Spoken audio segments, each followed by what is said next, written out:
वो देखिए डॉक्टर साहब कैसे खांस रहा है। जैसा कि आपने बताया था मैंने उसको बांध के रखा है। अब किसी तरह से सुई लगा दीजिए बस। अबे तू टेंशन मत ले, इस बार तो साले को सुई लगा कर रहूंगा।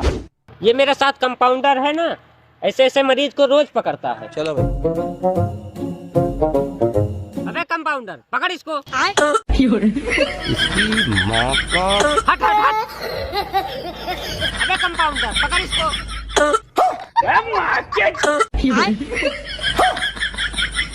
साला तुम कौन बात के कंपाउंडर हो, पकड़ो उसको।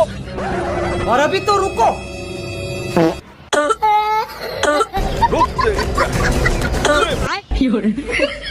डॉक्टर साहब। हाँ,